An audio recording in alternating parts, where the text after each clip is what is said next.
Very good. Welcome, everyone. California volunteers, they read all of the requirements of being on the meeting, and then if you agree, hit click, got it. Well, I think everyone got it because we're all here and our faces are all present. My name is Mary Clark, and I want to welcome you to the 360 Exchange. I am honored to be facilitating today as Deborah is in Hawaii, and I know she's having a great time. And I know we're going to have a great discussion today because we are going to be talking about best practices and ensuring that new volunteers feel like a part of the team. I know that I've been involved in several conversations over the past couple of months, especially as we've been in this virtual environment. And a lot of volunteers are feeling a little disconnected. Some volunteers are actually rising to the occasion and they're loving this virtual environment. But what we need to be mindful of is that it's really important that we make all of our volunteers feel a part of the team. Those who are comfortable with the virtual environment, those who may not know whether or not, they're kind of still on the fence about this virtual thing, and those who really don't want anything to do with virtual environments. But what we also know is that in some instances, we are able to gather in very small groups,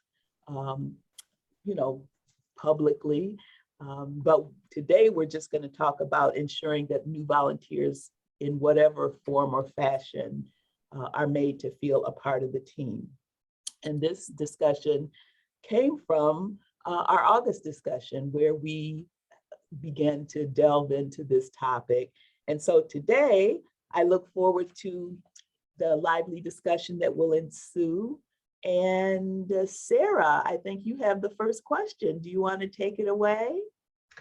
Yes. So hello, everyone. Great to see your faces. And I have the first question today. So I'll go ahead and read that off.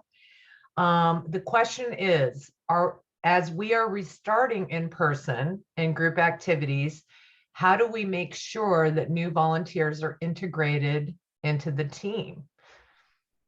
So does anybody have any thoughts on that? So it looks like, okay, so one thing I do want to specify, it's with this Delta variant, it's been a little challenging because, we don't really know what's going on as far as meeting in person. So Mary had touched on the fact that ARP has said that we can meet in groups of 6 or less. It has to be approved, obviously, but I'm like, I know with the Oregon office, we've had some volunteers that have met at a winery every Sunday in small groups. They've invited me. I have yet to go, but like she said, I think some volunteers are kind of itching to, to have that in person. And, due to the fact that we're not really allowed to do that, and keeping that in mind, I think for us here in Oregon,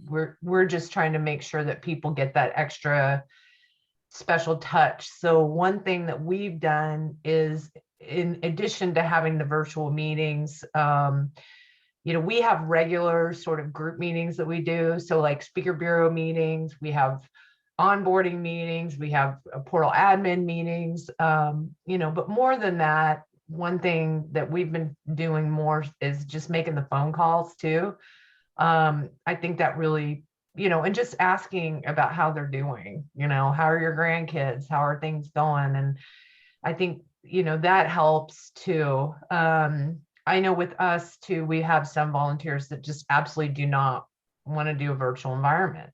And, that's understandable, but it's, as the question says, it's just making sure that they feel integrated, into the team. So, the one thing that Oregon does is we have a calendar that volunteers can access and utilize that allow them to see all the different team meetings, and they can just join anyone that they want at any time so they can learn about what's going on. So I'm just curious to hear what other states are doing with that as well.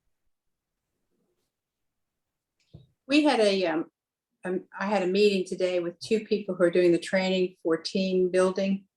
the leadership training that we're going to be, I don't know if you all know about that or not, but so we're doing the training and then we'll go and help teams build their own leadership approaches. And one of the things we talked about today was exactly this, that particularly people who are new have a hard time. I've been volunteering for AARP since probably April. So I'm one of those newbies. And one of the frustrating things is for me that AARP is so rich in opportunity that it's hard to figure out where you belong. And you can join a group, but that doesn't give you the big picture that going to a meeting and having chats with people in person gives you, where you accidentally pick up information about something else that might be a good fit for you and so forth. That sort of informal part of being together. One of the things that we talked about, and our lesson, we're on lesson 2, and lesson 2 is all about helping volunteers figure out what they bring to the table, what they want to do. So the end of my long story is that one of the things that we talked about today was taking advantage of being able to get together in very small groups and having some one-on-one or 1 to 5 buddying up conversations, forming relationships, and helping folks understand more about, you don't have to join some major project like DEI or team building. Here's something you can do in our community. So just holding hands through meeting in small groups. Mm-hmm. Cheryl, can you expand a little bit more on the buddying? Because we're starting to do that, but we haven't done anything in person. It's just been more assigning a volunteer who has a little bit more experience. The buddying? Mm-hmm. So again, I have this really naive perspective, which I'll have to give up after I've been here a year, but I was assigned a buddy, but it was during the pandemic. My buddy is one fabulous person, who many of you may know. It's Helen Mack. So I couldn't have been more fortunate. And she's there for me. I think we're meant to be meeting more often than we do. I think we would be doing that more regularly if we had a face-to-face environment. I'd see her, we'd be at a meeting, we'd sit next to each other, but basically she's apt to call me when something comes up and say, hey, Cheryl, this looks like something for you. So if I have a question, I know when I was drowning in June, 2 months of thinking, haha, I got this. And then June, she was somebody. So it's truly buddying in that sense of the word. Best I understand it because I didn't form it. I'm just experiencing it. Thank you. So I think one thing that I've done for our speakers team when we've gotten new volunteers is just actually like when they attend their first meeting, spending like 15 minutes even, having them introduce themselves and then having everybody go around and introduce themselves and just kind of share a little bit about information. And so I'm spending more time on like introductions and trying to create connections than I would if we were probably in person. Because I think, to kind of Cheryl's point, when you're in person, some of those connections are just like people get to the meeting early and they chit chat and whatever. So I'll just reserve more time when I know a new volunteer is going to be attending a meeting and just spend more informal chit chat, get to know you time during the meeting. And then helping to just, like we have a new volunteer right now. He's super interested in fraud. And so I'm just doing some email introductions between him and a couple of other volunteers where they can connect on their own. And just to start to facilitate more intentionally those connections that would probably happen more organically if we were in person.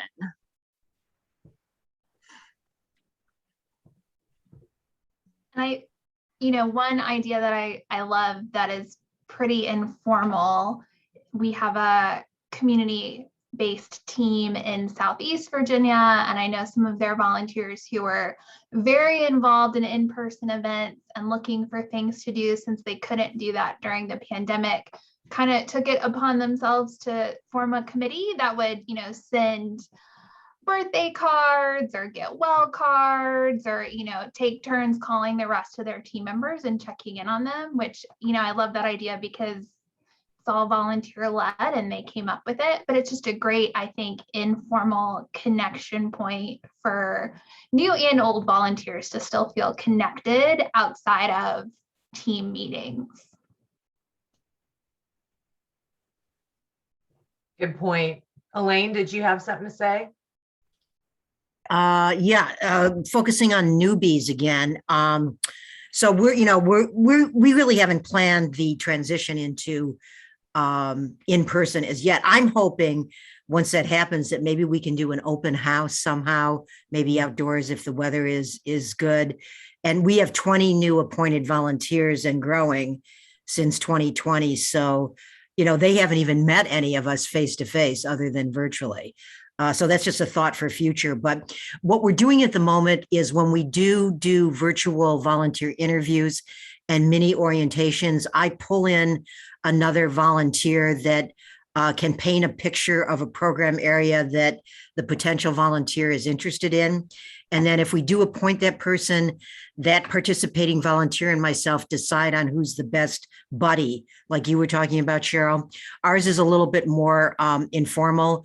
I've requested the volunteer buddy just to check in with a phone call every 2 months. It's just somebody other than me as a staff person, that they can talk to peer to peer if they have questions. So that's been good, and everybody's very supportive of that. And then in Connecticut, we have what are called regional impact teams to focus on local. I mean, who knows local better than you, Cheryl, and the other volunteers in your own community. So we've got 7 regional impact teams. They're all virtual at the moment, but I have a guy that I'm hoping will be our next appointee. I'm making sure we get the virtual interview in before the next virtual regional impact team meeting. So we're hoping to introduce him, just like you were saying, Megan, introducing people at the meetings, letting them tell a little bit about themselves. And then birthdays, I used to use our birthday cards, which I just reordered, but even though they say real possibilities at the moment, but I send birthday like e-cards now to all our volunteers. So it also gives me an opportunity to call them. I really believe in calls. One of you just mentioned that, and I think that's great. And typically if it's a big birthday, like they turn 80 or 75 or something like that, I definitely, give them a phone call. And they absolutely love the phone calls. And lastly, Kathy, you had mentioned, Hub Dialer might be a new way to engage new people. So we're starting a new Hub Dialer campaign Thursday, actually. So I'm hoping to move some new people. We actually, Kathy, you'll be proud of this. Three new appointees have already been trained. And then we're doing a lot with volunteer engagement. So those are all the ways Connecticut's trying to bring people in a little more smoothly and expeditiously. Elaine, before we move on, talk a little bit more about your 7 regional impact teams. So we did years ago, we used to have them by congressional districts, and they were more singularly advocacy focused.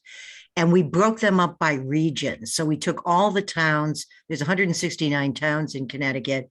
We broke them up into regions. So we have like Greater Hartford, Greater Bridgeport, Greater New Haven, Greater Fairfield County, for those of you that know Connecticut, at Greater Shoreline.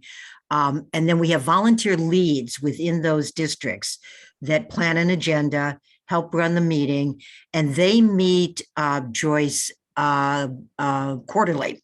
They used to do it at a restaurant, and we'll go back to that, and they love doing that. But that's where each person's got the mic to talk about what they have been up to, either with national or local projects. So the whole team is informed, and a lot of it is local, what's happening in your local community, so that we can respond to that. And it's really social and friendly and buddy-like just within the meeting. So that's been a very effective transition for us from the congressional districts to the regional districts.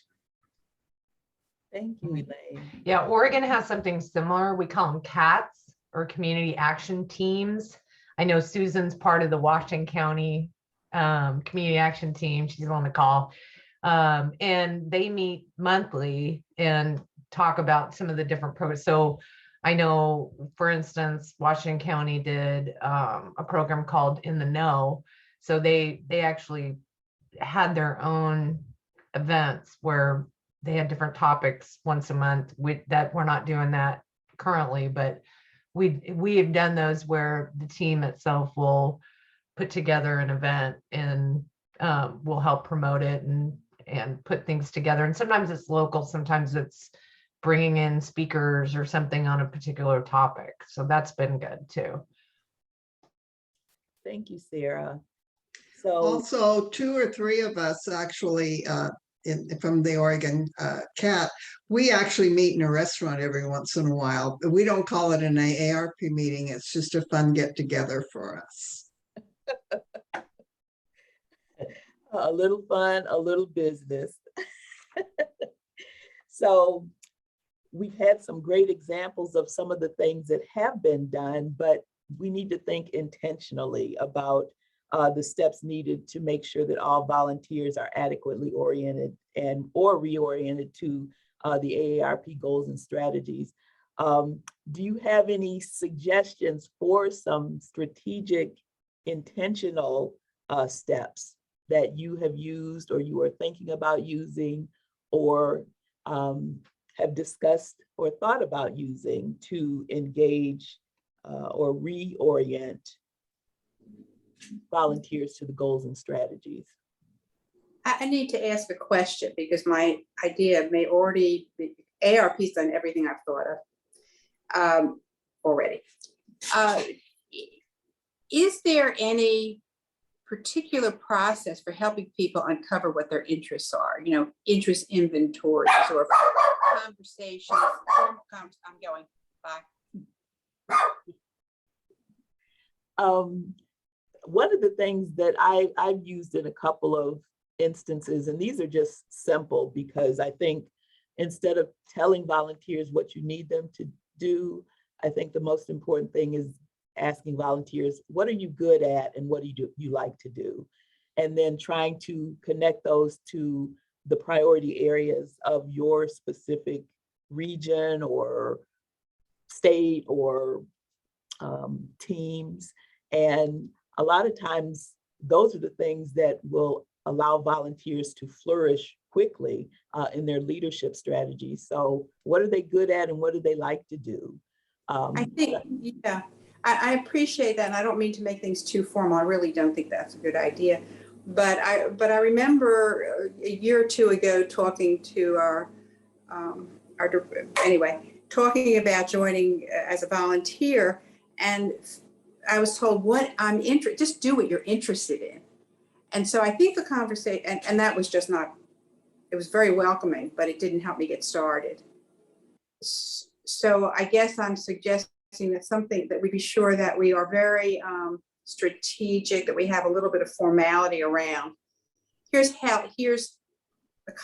really helping people find out what's out there and having a conversation about this is here, is this, you're just notching it up to being a little bit more formally hand-holding and directing, or not directing, but you know what I mean, guiding. So can anyone talk about maybe state planning and how you engage volunteers at that level? And that might answer some of Cheryl's questions. Megan, you wanted to say something? Well, this isn't related to state planning necessarily, but I recently developed a skills and interest survey, and I think California did too.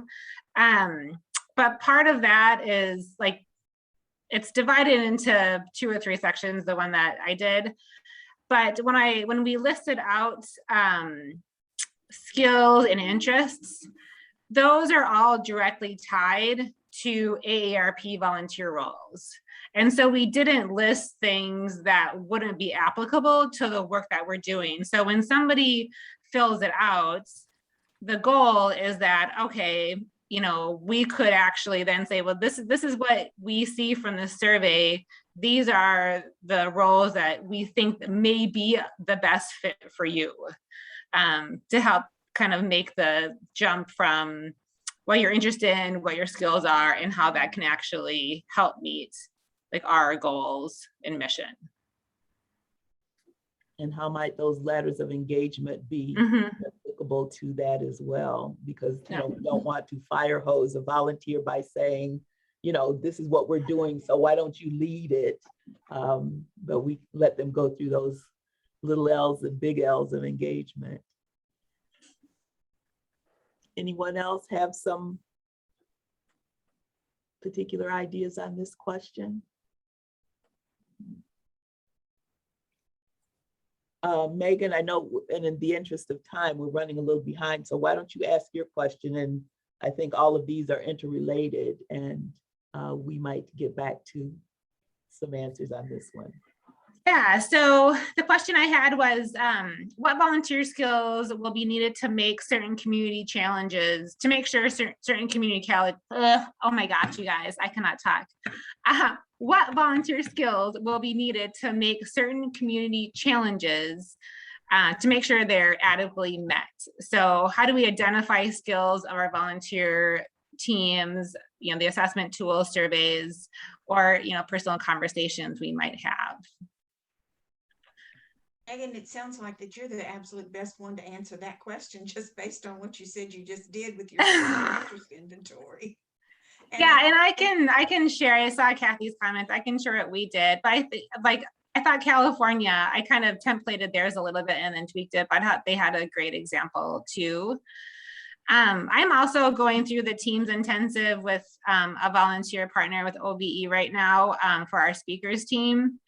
And we just put together a pretty comprehensive survey that we're going to send out to volunteers in the next week or so that I think will help us in planning for next year and for planning for when, we are back to in-person, where it touches on, how they feel about Zoom and what they would like to get out of meetings and how they feel the meetings are going so far. And we've listed out a ton of different roles that volunteers can do, like beyond how they're currently engaged. And so I'm hoping from that we'll start to develop a little bit more kind of co-leadership with the team and have volunteers more integrated into the planning of our monthly meetings as well, and putting together training materials for other volunteers and orienting. And I can share the survey as well too. I can send it afterwards. I think there's a lot of interest in that, Megan.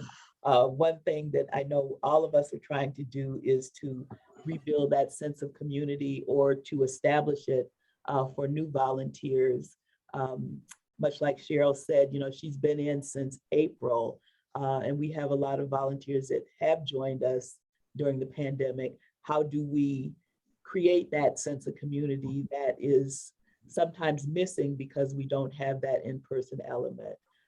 And I know many of us have been in settings, in Zoom settings over the past 18 months where we were strangers when we first met, but now after meeting for 12 months, it's like, we're friends and we've never seen each other in person. So that's the kind of thing we want our volunteers to be able to see that happen. And I know one example was Wellbeing Wednesday. I think, that was a prime example of how several strangers every Wednesday we would come together, and over the course of a year, there was a community that was established. Although people came and went, it was one of those communities that was very organic and happened during the pandemic because there was a level of engagement. Justin, I see you have your hand up. And Dr. Mary JR has his hand up as well. So JR, were you first? I'm sorry. You can go first, no problem. Oh, okay. Just a few thoughts. I know California has been mentioned a few times.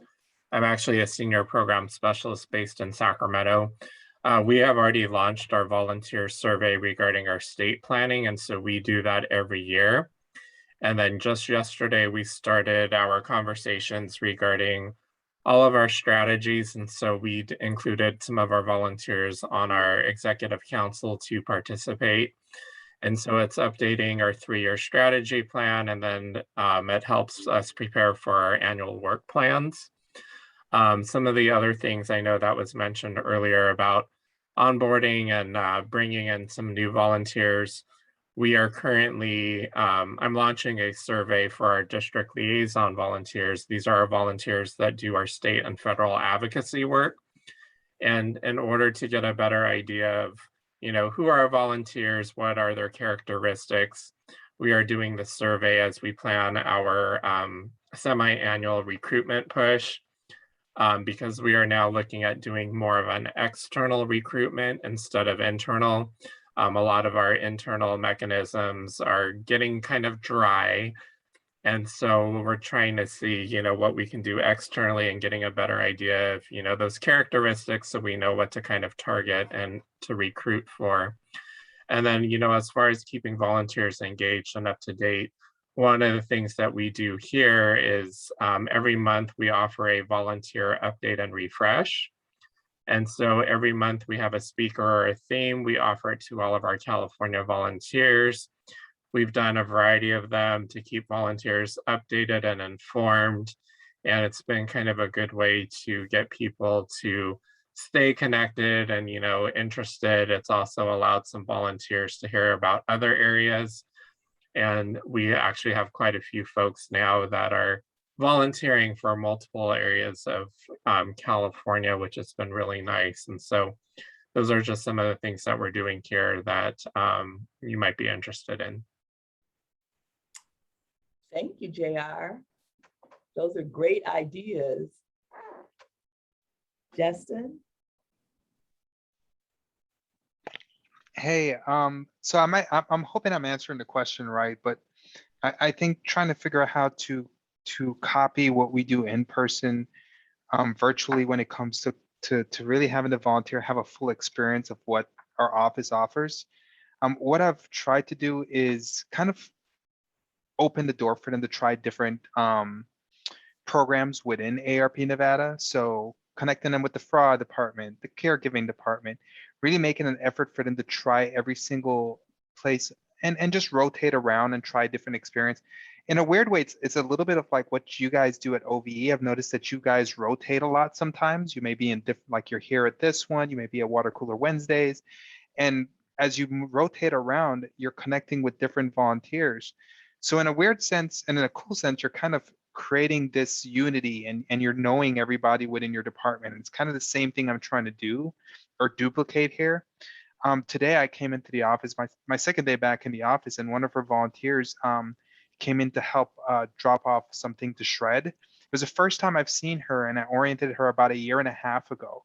And it was cool. It was really cool to see her for the first time. But what I liked is now she's actually with a whole different department than when she first came in, and she's found her fit. She actually went into Hub Dialer, and she's really enjoying Hub Dialer a lot more. And I think that's what it comes down to, is even though you may have a volunteer that likes one area, making an effort to really let them try different bicycles, for lack of better analogies, because maybe they may like the scooter, but when they try the electric bike, they realize it's a little bit more easy. I don't really have to pedal this thing that much. I can kind of enjoy the weather and enjoy my volunteer experience. And then some of our other volunteers may actually want the high climb, the heavier push, and everybody's different. So that would be my 2 cents in this conversation. I like your 2 cents. That's more valuable than 2 cents, actually. Oh, Ellen, I think we have you as the next question. Sorry, I was busy typing. I agree with Justin 100% on that. That's my latest motto. Thinking outside of the box and offering things to people. It's surprising what people rise to the occasion and what's interesting to them. You may think that from their interest inventory that this is what would be a good fit for them, and they may think that too, but they may not know until things are put in front of them what could be interesting and fun to do. So that's my 2 cents there. So my question is, so we keep on time, where do people think would be the best place to retain, collate, something as far as a best practice library? I know some people may go for the portal right away. Other people may say absolutely not. So I guess we're trying to get a sense of that. And if there is other ideas, we'd like to know what they are. What's easier for people when it comes to keeping and storing a best practice library? So I can speak to that actually. So we have this stellar volunteer. Her name's Becky Hayes, and I don't know if I could do anything without her because she's got this, 30-year IT background. She's just amazing, and she's also a portal whiz. Thank God. So she has managed to put together. Well, we always had it, but she's updated our Oregon Volunteer Portal library. And so that is our spot where we keep all our information. And her and I meet usually like once a week or so. And then we just kind of go over, what's going on with that, new materials, that kind of thing. So it's all up to date. We've got, different folders in there and all that. So that's been really great. Now, of course, the older volunteers, for some reason, don't necessarily like to go in the portal as much. I think they just have this fear from how it was before. So, but the newer volunteers, one that we orient, we always make sure that we do a tutorial to show them exactly where the library is and how to get in there and where the tabs are and that kind of thing. And, we do regular, we call them brown bags. And then I also I have office hours on Tuesdays from 9 to 10. And I always encourage volunteers to come in and we can, show them how to do expenses, show them how to get in the library, show them how to do all that stuff. So that's one way that we've done it. And actually it is interesting that the volunteers are actually starting to use it now. So that's helpful. And part of it is just, I would say, go to the library, and they finally end up using it. So I have a rookie question, Sarah. Is this a Portal Champion that's doing the updating and the adding and the subtracting? And Yeah, they we have have rights two. to do that, right? The Portal Champions, the volunteer Portal Yes. Champions, they can do that, right? Yep. So there's a designation called Portal. I think it actually is called Portal Admin. Oh, you're right. It is. Yeah. Mhm. Yeah, that you could give to them, and then that gives them the ability to see more in the portal. So you just like plop in a folder or send her the information that you Yes. want updated, put into folders, organized, all that, and she just goes to town with it. Kind of She thing. just goes to town with it. Uh-huh. Yep. Okay. Yeah. No, I know, like when we were putting together our sort of new speaker bureau, Christine, Yeah, in New Jersey uses OneDrive or uses and she loves it, and she teaches a volunteer how to use it. For some reason, I've struggled with OneDrive with volunteers, and I probably just haven't dug into it as much as I should, but I don't know how other people, their experience with that. I know, it's a shared folder and people can use it. But that just, the volunteer portal just seems to work well for us. Thank you, So we Sarah. have some hands up. I don't know who was first. I think Justin, did you raise your hand again? No, I just have a bad style of keeping my hand until it's numb. So let me lower my hand down. Okay. Elaine? Yeah, I have a follow-up for Sarah. We're fortunate in Connecticut that we've got a Becky here. Some of you know my Carol Ann Feldman, all things portal lead volunteer. But we need to enhance our library on the portal. So I'm going to let you know I'm going to be calling you about that, and maybe have Becky on the line too. But in the library, just very briefly, what are the greatest interests in the library that new volunteers the go-to places, because again, I don't want to overwhelm them and who knows how much they're going to use it or not, but anything to mention as to the best initial priority things to put in the library for new volunteers? So we do a screen share during orientation and actually do, we run through the different folders that we have. If you guys want, just go in and check it out. But we have a folder for we call it, volunteer folder. So it's sort of a one-stop shop for any, tip sheets that they need to do expenses. It's got a link to the volunteer count or, kind of volunteer calendar to the, orientation, the whole thing. So that way, if they miss it, and then we really try to record everything, meetings that we have and that kind of thing, and actually remember to put the recordings in the library, because that's helpful too. We can just, if somebody missed a meeting, we can just, show them where it is.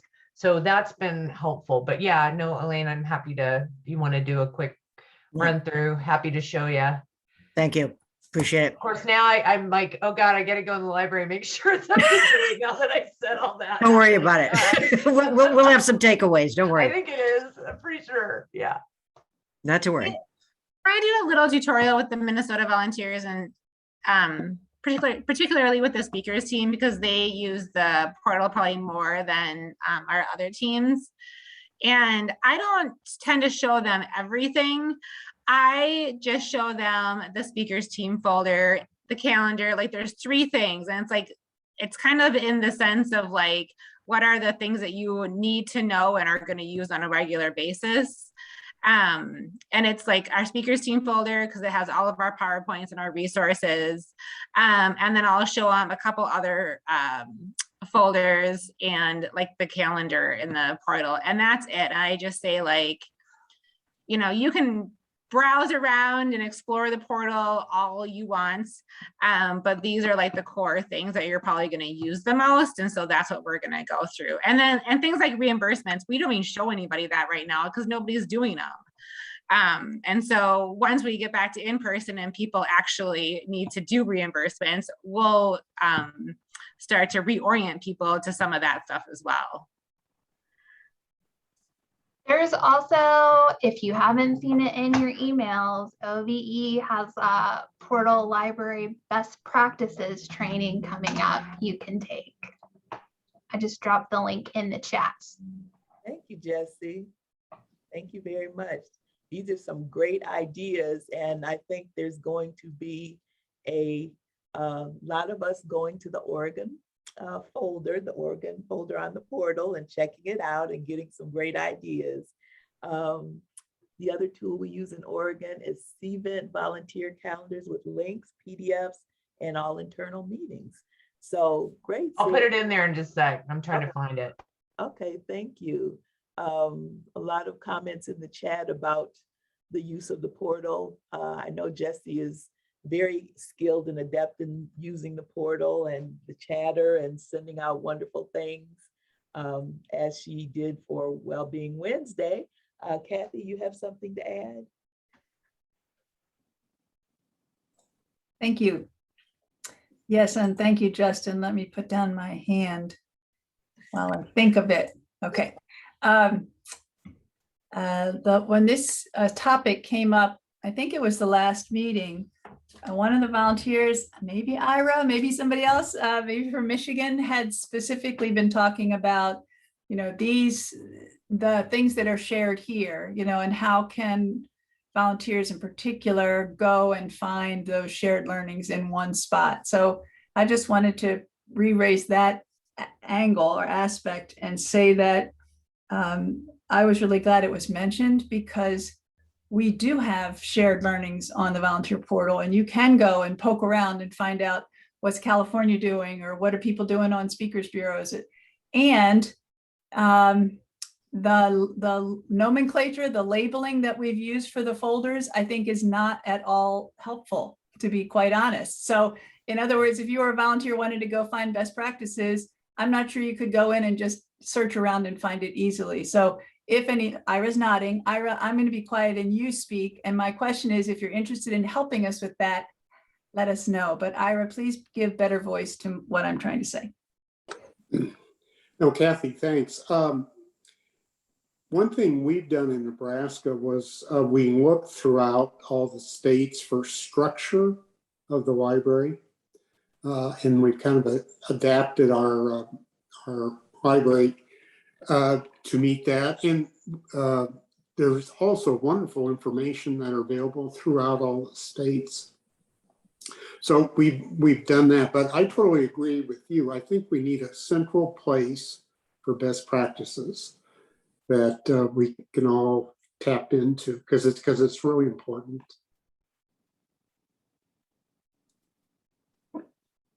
Probably we need a little more consistency when the programs are similar, you know, to sort of come together nationally with some common language. It's very hard to search from one area of the country to another if there's no consistency in how things are stored. And again, newbie will tell you that we use a lot of jargon and we use a lot of clever languaging and titling, but which is great and, you know, and inviting, but a little confusing when you're a newbie. You got to figure out what the language means. Yes, we are very acronym and a new short name for every long title. AARP has it. So yes, we try to be a little bit more welcoming and say what the title represents before we start using the acronym for it. So thanks for that reminder, Cheryl. And Mary, I'll give a little more voice to that, which is, for example, we had a series called Water Cooler Wednesday. So if you signed up for the series, we wanted to give you an easy place to search on the portal. So we called it Water Cooler Wednesday. That worked for the people that were in the series, but 3 months later, if you wanted to look for shared learnings and you never heard of Water Cooler Wednesdays, why would you click on something called Water Cooler? Right, Cheryl? That's kind of what you mean. Clever name, works at the time, but let's go back and revise it into something that a newbie would actually understand. Or maybe at least a colon. Oh, that's asking way too much, Cheryl. Really, a colon? We'll take that under consideration. Well, as always, this has been a very informative conversation. And what I know is that it sparked some additional ideas for me, and I hope that it sparked some additional ideas for you. And it sounds like we have another opportunity to look at some great examples based on what all of you have shared. So I know I'm going to look at some of the examples that were shared, and I encourage you to do the same. Since Deborah's on vacation until September 22nd, the posting of this recording will be a little bit delayed, as well as the chatter group, but she will post it upon successful return from her relaxing trip in Hawaii. Jerry, she's breathing the same air you're down there breathing, actually. And it's wonderful air. Yes, I can only imagine, and I'm glad she's able to take that break. Please continue to send any information or any materials relative to this conversation to Deborah at her email, which is dturner@aarp.org. If you have anything that you'd like her to place in the chatter. Of course, the conversation that we have today in the chat will be saved, and she'll be able to extract some information from that. The October 12th exchange meeting will focus on best practices for engaging volunteers in planning for 2022. So this is an opportunity for us to share some of those ideas that some of the state planning teams have, and how volunteers will be engaged in those conversations. And this too is another opportunity for us to think creatively about how to connect some of those new virtual volunteers who may not have had an opportunity to be in person, but hopefully in the state planning and in 2022, we'll have a little bit more opportunity for some in-person opportunities. It's been a pleasure spending this time with you. I know that part of the value of this meeting is we try to start on time and end on time. We value your time. We value each one of you and your ideas. Be safe, be healthy, And I look forward to seeing you all next month at the Exchange. Thank you for the messages in chat. And what a wonderful opportunity for me to have led this conversation. Thank you all for your kindness. Thank Thank you, you, Dr. Mary. Thank you Right. for your message. You're welcome. See you, everyone.